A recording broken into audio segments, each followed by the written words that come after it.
está aqui no FPCO Brasil Congress 2024 e eu vou conversar com o Gustavo Tinoco, que é superintendente adjunto da ANP, Agência Reguladora do Setor de Petróleo. Gustavo, você poderia falar para a gente um pouquinho sobre como está sendo estimulado pela agência a construção de FPSOs no Brasil? Olha, esse mercado de FPSO, nós sabemos aí que é um elevado valor, investido, muito importante nas atividades de desenvolvimento dos campos petrolíferos. E o que a gente pode dizer que são diversas variáveis que influenciam nesse processo de tomada de decisão, de você construir uma unidade dessa. Mas eu diria que eles se baseiam principalmente num binômio de oportunidade e atratividade. Eu acho que nesses dois pontos o Brasil está muito bem posicionado. No que tange a oportunidade, nós temos aí grandes reservas já descobertas e contratadas que demandam a contratação desse tipo de unidade de produção, cada vez mais complexas, cada vez maiores, com maior capacidade de produção. E também nós temos aí um modelo de rodadas de oferta permanente. A ANP vem realizando a cada ano mais de 2 rodadas, ou cerca de 2 rodadas por ano, para atrair investimentos para novas áreas que poderão levar a necessidades futuras de FPSOs. E no que tange à atratividade, a gente vê aí uma estabilidade regulatória que contribui sempre com o processo de tomada de decisão, com mais previsibilidade, redução de custos regulatórios, e ainda mais destacando o papel do conteúdo local nesse processo todo. A ANP sendo responsável por estabelecer nos contratos as obrigações que são definidas pelo CNPE, o Conselho Nacional de Política Energética. Nós temos aí um importante fomento de geração de empregos e fomento de investimentos na indústria nacional. Você vê algum desafio específico para a indústria conseguir cumprir o conteúdo local do que já foi determinado nos contratos de concessão?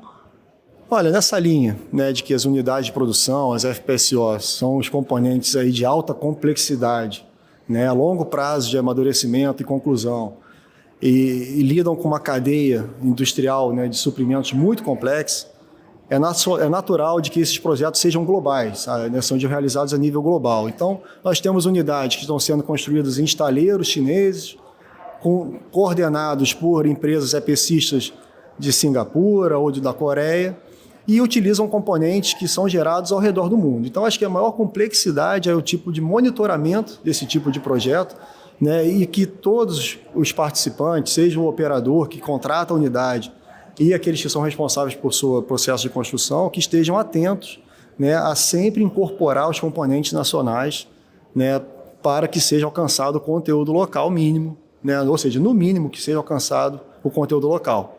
Então, assim, nessa cadeia complexa de fornecimento, eu entendo que o maior desafio seria isso, definir como, em quais ocasiões ocupar e atingir o melhor conteúdo local da forma mais econômica possível. Mas o que a ANP tem feito nesse sentido para garantir o cumprimento do conteúdo local? É muito boa essa pergunta. Eu acho que o primeiro ponto que a gente tem que ter noção é de que, para que tenha eficácia, os percentuais mínimos de conteúdo local, que são estabelecidos pelo CNPE e estão nos contratos, para que ele tenha eficácia, tem que ter uma fiscalização efetiva. Então, a ANP, responsável por fiscalizar o cumprimento dessas obrigações, tem realizado, conforme seu planejamento de fiscalizações efetivas, com auditorias muito detalhadas nos documentos comprobatórios de gastos dos operadores. Então, nós temos feito uma ação muito efetiva de fiscalização, que isso fomenta, sem dúvida nenhuma, o cumprimento do mínimo daquela obrigação que foi estabelecida no contrato. Mas eu diria que também outras ações que são importantes de a gente destacar, não só a fiscalização. Nós temos também sempre trabalhar para atualizar nossos normativos, Então, no que tange a certificação de conteúdo local, que é um dos componentes que a ANP utiliza para mensurar e para fiscalizar o cumprimento da obrigação de conteúdo local, nós tivemos aí muitos avanços nos últimos anos. A resolução ANP 19/2013 passou por 3 alterações nos últimos 4 anos. Isso mostra um compromisso com um avanço contínuo e aprimoramento contínuo. E vamos sempre trabalhar para reduzir, no que for possível, os custos regulatórios, com uma simplificação, aumento da previsibilidade nesse processo. Destaco também o trabalho da transparência. Então, a ANP ela divulga painéis dinâmicos com informações sobre o cumprimento dos contratos, do conteúdo local dos contratos. Nós temos o painel de investimentos, nós temos o painel de certificação. Então, com essa transparência, a gente sempre traz informações de grande utilidade, seja para a formulação da política, seja para a sociedade ficar antenada nesse aspecto, né? Inclusive, aí só para concluir, eu acho que nessa parte de subsídios e ajudar o formulador da política, a ANP também tem atuado sempre que solicitado, né, pelo Ministério de Minas e Energia e pelo Conselho Nacional de Política Energética para contribuir no que for possível nos seus avanços.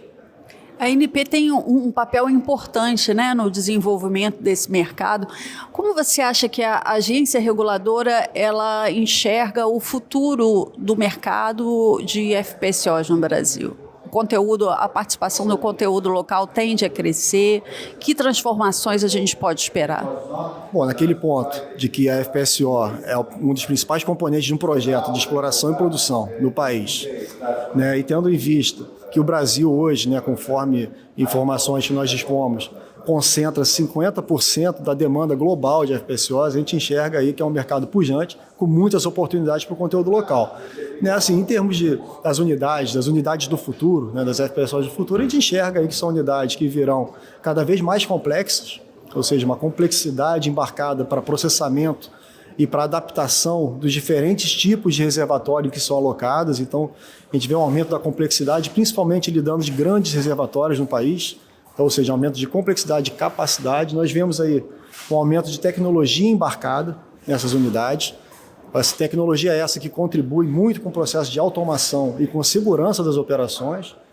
E também aí a gente pode destacar no momento, né, de transição energética e que as empresas, né, os fornecedores e os próprios operadores demandantes das FPSOs têm trabalhado constantemente para reduzir o nível de emissões, tanto no processo de construção quanto no processo de operação das unidades. Então, acho que o futuro está baseado aí em maior eficiência e menores emissões, né, que certamente vão contribuir com a sociedade como um todo, né? Teremos aí, quando uma unidade de produção desse tipo entra em produção dentro do programa e com características que atendam à necessidade do operador, nós temos uma produção mais eficiente que vai gerar todos os benefícios.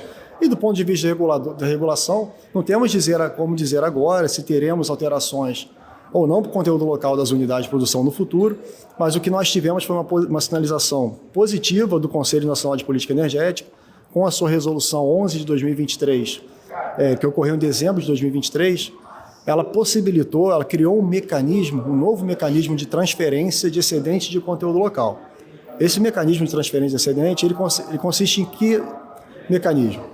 Contratos já atuais, ou seja, as grandes reservas já descobertas, seja no campo, né, de Búzios, vamos destacar aí o campo de Búzios principalmente, se você fizer um conteúdo local em unidade de produção maior do que está compromissado no contrato, você poderá transferir esse conteúdo local feito a mais em contratos futuros. Isso leva a uma alteração, a um incentivo de alteração de comportamento no presente dos operadores na busca de maior conteúdo local. Ou seja, a gente vê um viés punitivo sendo migrado para um viés de incentivos, né? Então, acho que isso aí é um panorama muito positivo para o conteúdo local. Você acha que a tendência, então, nesse momento, é de contratação interna maior por parte das petroleiras? Sim, no que for possível, nós verificamos, né, em conversas com os agentes dos setores que eles estão empregando os esforços. Nós vemos aí diversos eventos que estão sendo divulgados, né, que tratam da mobilização dos estaleiros nacionais para que eles venham absorver demandas, mas o importante é isso, que os percentuais mínimos obrigatórios hoje para as FPSOs estão sendo aplicados, estão sendo cobrados pela ANP, e esses percentuais têm sim se traduzido em alteração e incentivo ao comportamento dos operadores de contratos na contratação de fornecedores nacionais, né, no sentido de contribuir com essa política que traz os efeitos positivos para a sociedade brasileira. Tá ótimo, muito obrigada. Eu que agradeço.